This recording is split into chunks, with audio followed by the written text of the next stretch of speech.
Чувашском государственном театре кукол прошла премьера спектакля «Король Лир». Классическая трагедия Уильяма Шекспира, захватывающая история, где одна из ведущих тем – взаимоотношения отцов и детей.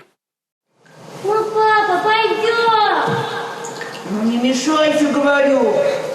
Папа!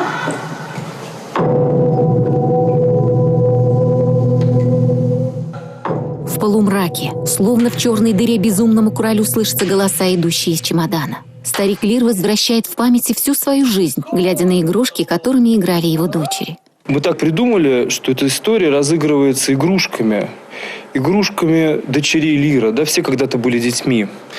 И дочери Лира тоже были детьми. Они были когда-то маленькими чудесными девочками. Маленькими, беззащитными, ранимыми, прекрасными девочками. И они играли в игрушки.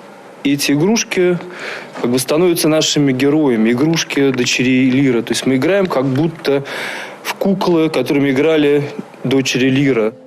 Король Лир, поделивший свое королевство между дочерьми, обманутый и уничтоженный ими в борьбе за власть, своими руками разрушает свою семью и в трагическом хаосе мечется в поисках справедливости. Трагедия одиночества, даже среди самых близких человеку людей, умело разыгрывается в сочетании невероятно талантливой драматической игры артистов с игрой кукол. У каждого актера должна быть своя мечта, тем более, что пьеса Шекспира «Король Лир» считается вершиной мировой драматургии. Конечно, эту роль должен сыграть каждый актер, кто работает в театре. У каждого должна быть такая мечта.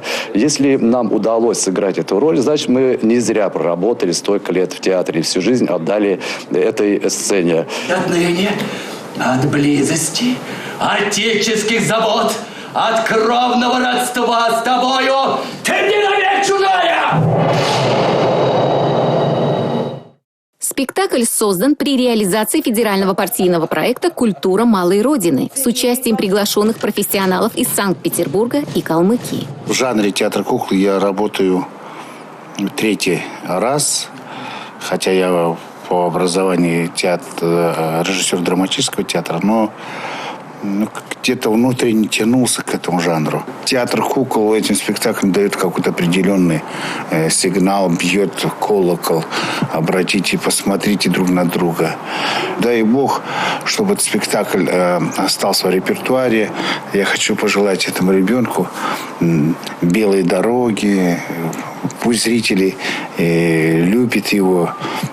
Поверьте, мы делали, правда, с открытым сердцем и вот такой душой. Это очень тяжелая работа и режиссеров, и актеров. И я в восторге, и очень довольна, что я попала на премьеру. И вот первый раз в кукольном театре в своей жизни и в городе Чебоксары. И выбрала именно постановку, и я действительно нету слов, одни эмоции от данной постановки, от данного театра. В конце спектакля разрушены все человеческие взаимоотношения. Сможет ли король Лир восстановить их, зрителям предстоит решить самостоятельно. Надежда Морозова, Игорь Зверев, Республика.